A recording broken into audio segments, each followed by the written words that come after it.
In a city where the sky always seemed covered in grey clouds, like a blanket of lead that weighed down the horizon, a young man named Elian lived a solitary, almost invisible existence. The city itself seemed to have forgotten itself, mired in centuries of dust and sorrow, a place where dreams fade before they even have a chance to blossom. The streets were narrow, as if the buildings, too close to each other, were trying to suffocate under the weight of time. The cobblestones, worn and rough, returned the sounds of footsteps with an empty resonance, like an echo from the bygone past.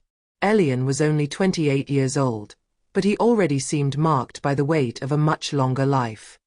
He had known no other horizons than those of this city which seemed frozen in the marble of indifference.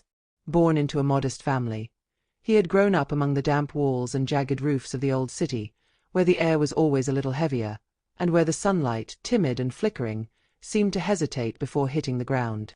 Inside the houses, often dark, the air was saturated with the smell of damp earth and simple food, a mixture of hard bread and boiled vegetables, as if the inhabitants themselves had stopped hoping for a better future. Elian was a dreamer, but his dreams, too, were rare in a world that did not favor imagination. Unlike his neighborhood comrades, who, tired of looking for ways out, had made up their minds about their future, he harbored grandiose ambitions. His thoughts escaped to places he had never seen, luminous horizons, worlds where freedom was not a luxury reserved for others. But in his world, he was nothing more than another young man born into poverty, and poverty, according to all he heard around him, left no room for hope.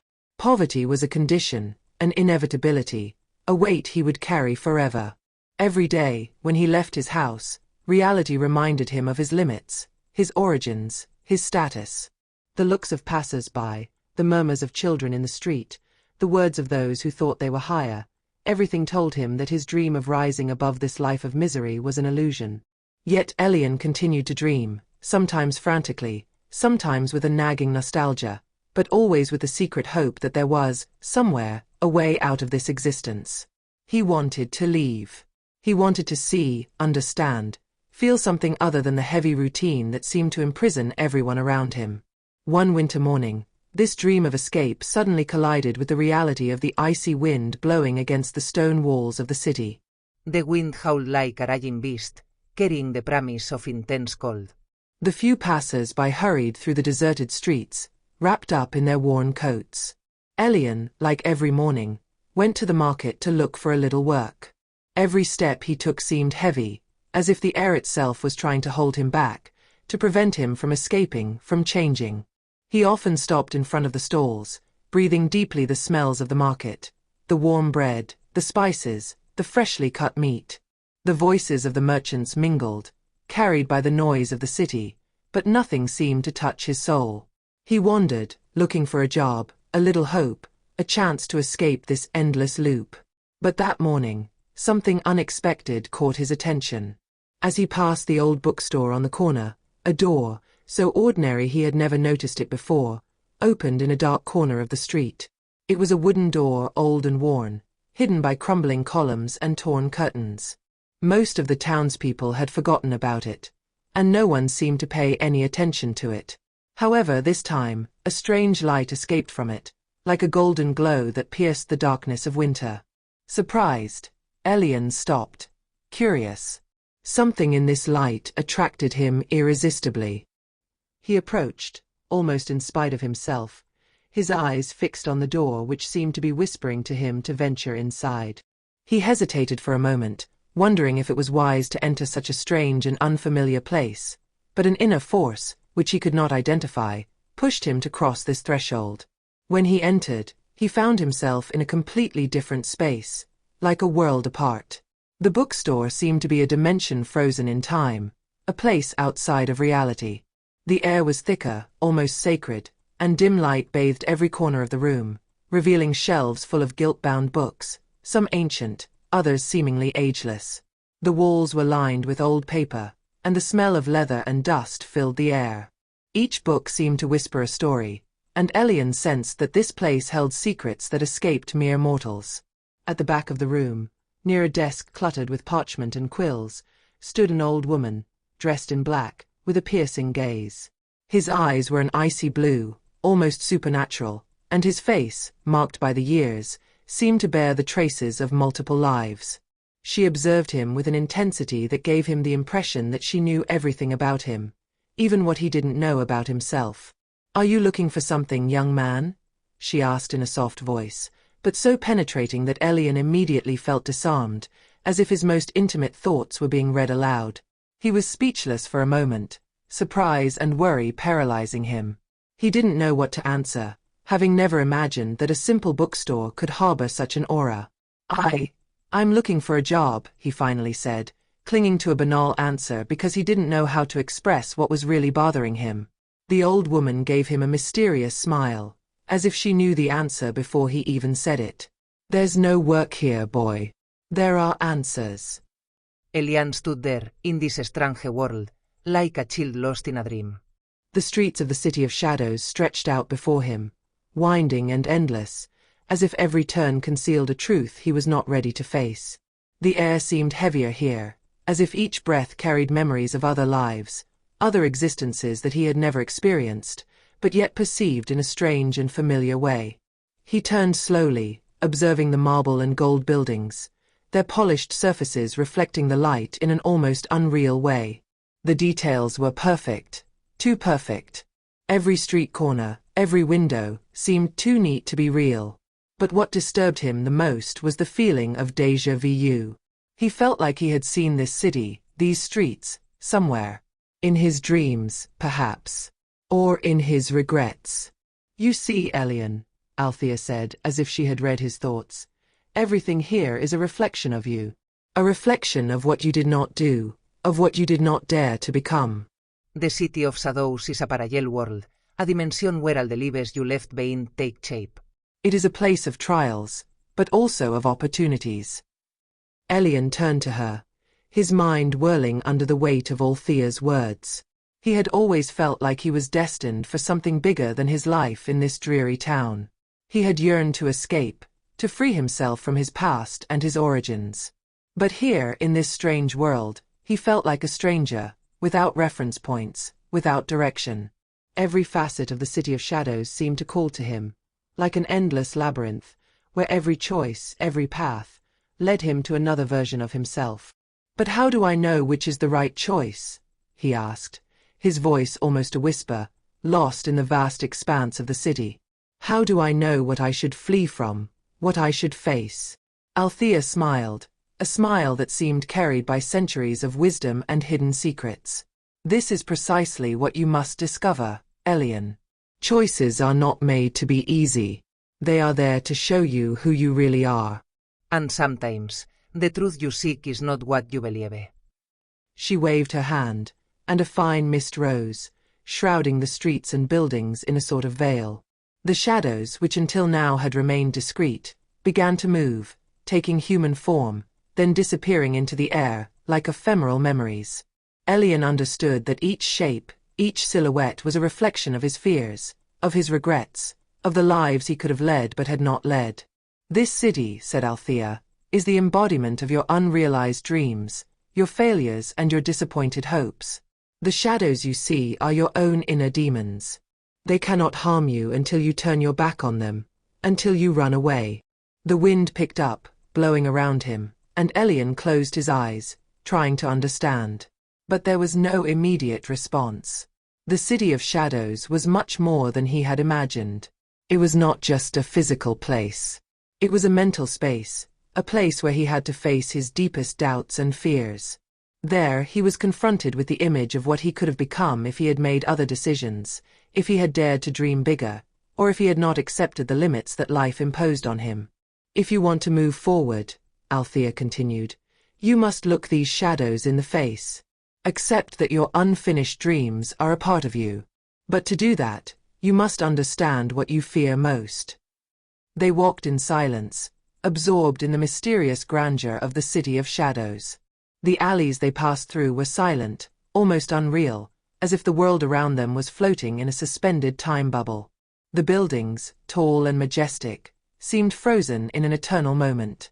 The ground beneath their feet was paved with smooth, cold stones, imbued with an ancient, almost palpable energy. The blurred figures that wandered around them seemed to live their lives in a parallel space, too far away to touch, but close enough to recall the lives he himself might have led.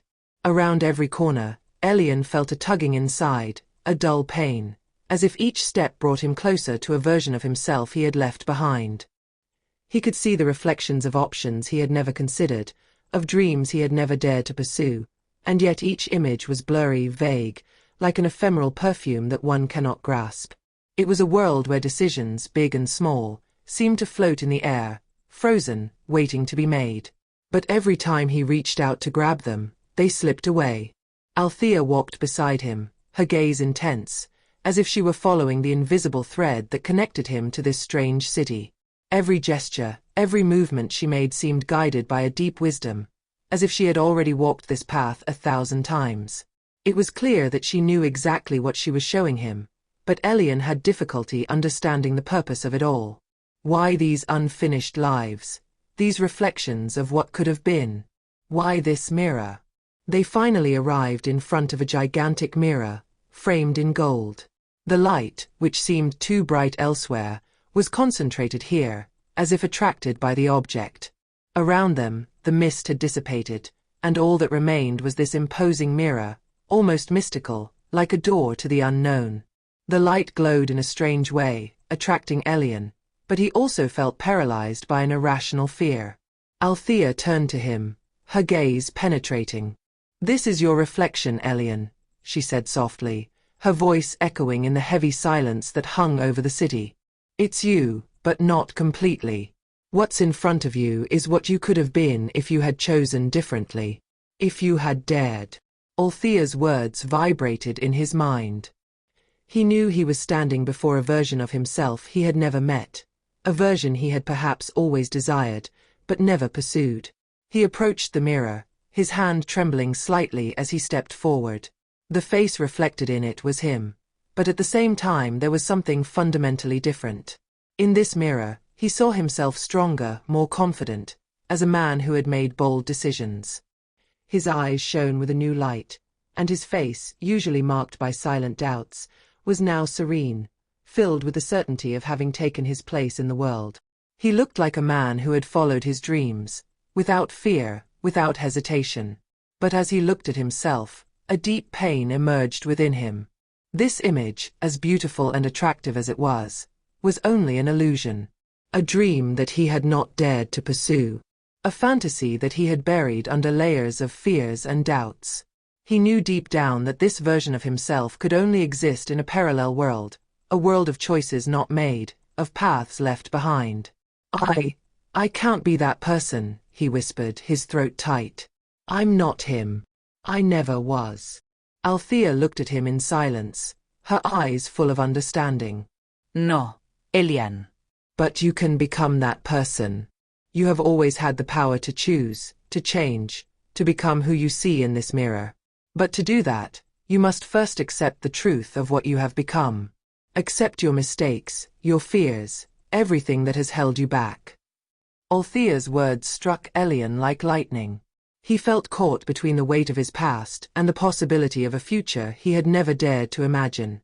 He had always had the ability to reinvent himself, to follow his heart, but he had ignored it, paralyzed by the fear of failure and the weight of his regrets. He had let opportunities slip away, believing they were not for him. But today, in front of this mirror, he understood that he no longer had time to waste. The only real failure would be to keep running away, to keep looking at life through the eyes of inaction. "So what should I do?" he asked, his words laden with a determination he had never felt before. Althea stared at him for a moment, then responded calmly, but with undeniable strength. "Face your shadows, Elian." Accept them. Look them in the face. And then choose to transform them. Every fear, every regret, every hesitation you carry within you can become a strength. But first, you must admit it, and choose not to run away anymore. Elian closed his eyes, inhaling deeply, feeling the weight of her words sink into him. He slowly turned his head towards the mirror one last time. His eyes opened, and when he looked at himself again, he was no longer the same man. He was no longer the one who had always doubted himself. He was no longer the one who let fear guide his choices. In that moment, he felt free from the invisible prison he had built for himself.